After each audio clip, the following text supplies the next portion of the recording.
Hi, thank you for joining me for day one in my social media experiment called 30 Days of My Fibro Life.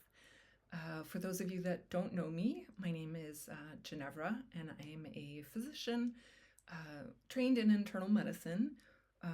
But my real training, I think, came from getting fibromyalgia in medical school and having to figure out for myself things that would help me to feel better, because I certainly was not getting help from my physicians back then.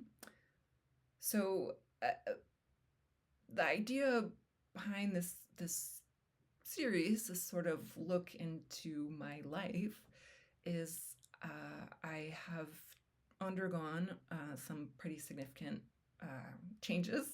I would call it a life implosion over the past year, including getting a divorce, dealing with kind of the heartbreak and grief of that, because it was not a divorce I wanted.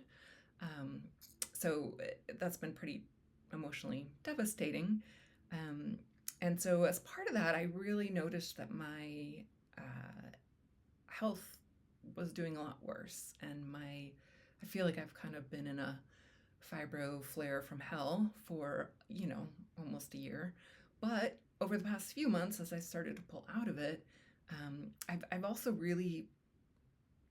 really learned some new things. And I was kind of thinking that maybe some of the challenges that I've experienced over the past year, difficulties with sleep and mood and trying to stay on a diet that I know will help me to feel better, not doing as well as far as exercise and other self-care.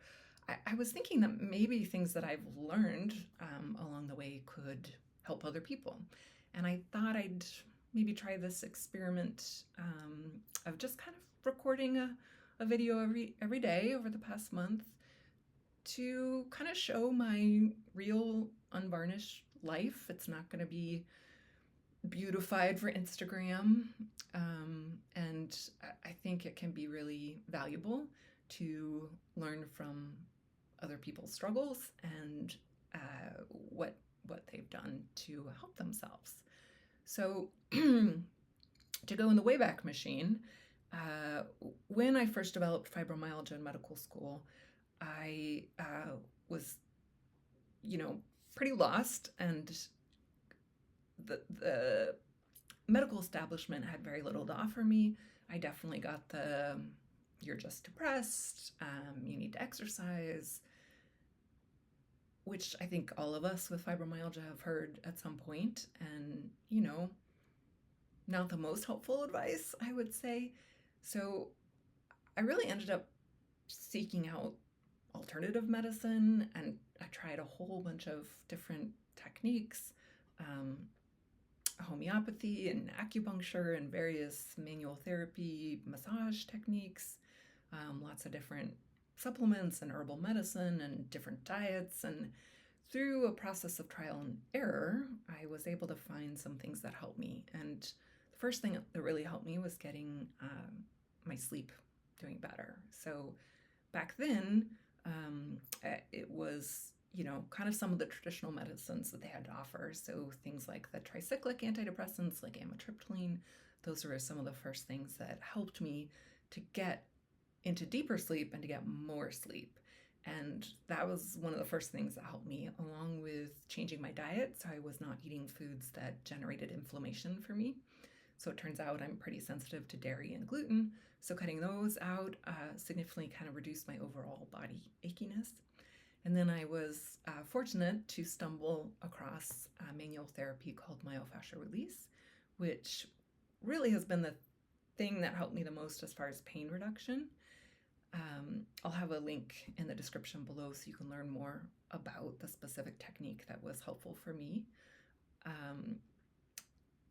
And then, kind of after that was like fine-tuning things, like finding a way to exercise, or as I like to call it, do gentle therapeutic movement in a way that didn't hurt me, and trying to find, other techniques to manage pain when it came up.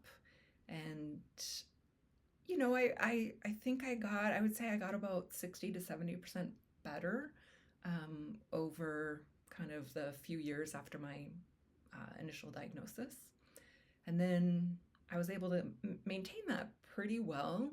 I mean, I'd fall off the wagon, so to speak, the self-care wagon, during periods of stress, but it was only for a little while, and I was able to get myself back pretty quickly.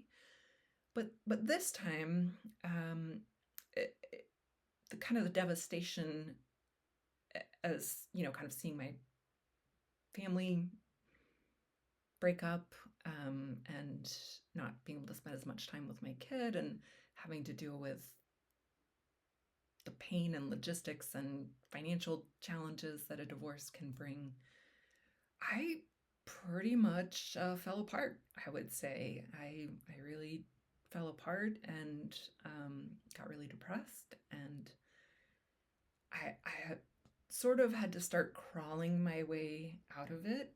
And, to that, one thing that I think helped me to get there was doing different types of therapy. And in particular, I found therapy called EMDR really helpful. I made some different dietary choices. I had been living on chocolate alone for about 2 months and realized that maybe wasn't the best choice as far as how it was going to make me feel. So trying to get kind of more healthy foods in, and trying to remember to walk or do gentle exercise, or really kind of those things that I knew I should be doing, but I was so depressed and so just broken that I wasn't really able to implement them. So as I crawled my way out, and I'm still dealing with it, but I'm certainly much, much better than I was, 6 months ago. As I was kind of experiencing new challenges, I was able to kind of force me to find new techniques. And lately I've been thinking that maybe some of what I have learned over the past many months could help other people with fibromyalgia. And so it's kind of the purpose of me getting back out there. I haven't been on social media for, a few years, between the pandemic and closing my business and marriage ending. I just didn't have the bandwidth. But I really want to kind of relaunch myself.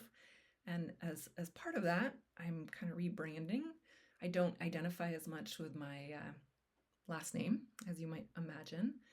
I'm not going to change it, because once you've written a book and the name, it's hard to change it. But I decided to professionally, rather than going by Dr. Lipton, I'd rather go by Dr. Ginevra, because that is who I am. So as kind of part of the rebrand, the relaunch, I've been thinking, what interests me on social media is when people talk about their real experiences. I don't find the kind of beautified, selective view that we see of people's lives, like what they want you to see about their life. I don't find that as interesting or honestly as helpful as when people talk about the real struggles that they're going through. So I'm hoping that somewhere in these 30 days of videos, you might also find something that resonates with you or that you find is helpful. And, just some of the issues that I'm probably going to end up talking about are things like sleep, dietary changes, how to figure out how to make those changes, how to make them when you don't have energy to go grocery shopping or cook. How can you still improve your diet or make small changes that might help you to feel better? And that's what it's really all about, right? We can have visions of like, I'm going to have this perfect paleo diet, and unless you're Oprah and have like a personal chef, in reality, we're busy, and there's a lot that we have to accomplish in a day. And with fibromyalgia, you've probably heard of the spoon theory, but basically it's the idea that we sort of have a limited amount of energy. And so choosing how to spend that energy or where to kind of put your spoons is a really important part, I think, of learning how to manage fibromyalgia better.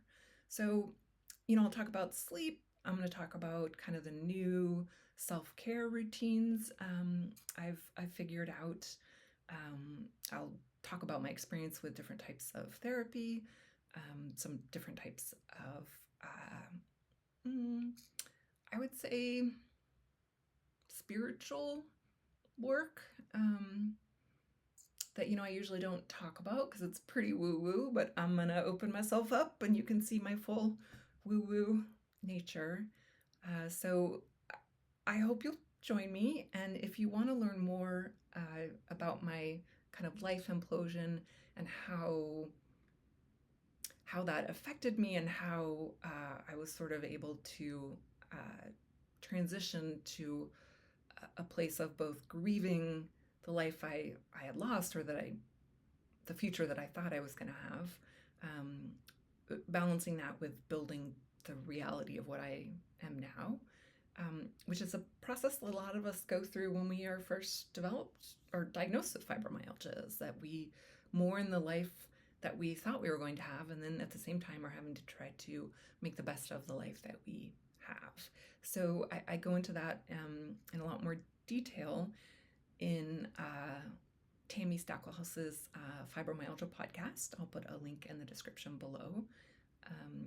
And yeah, I think that about covers it. So I hope you'll join me, and I will see you tomorrow for the next iteration. In the meantime, stay fierce.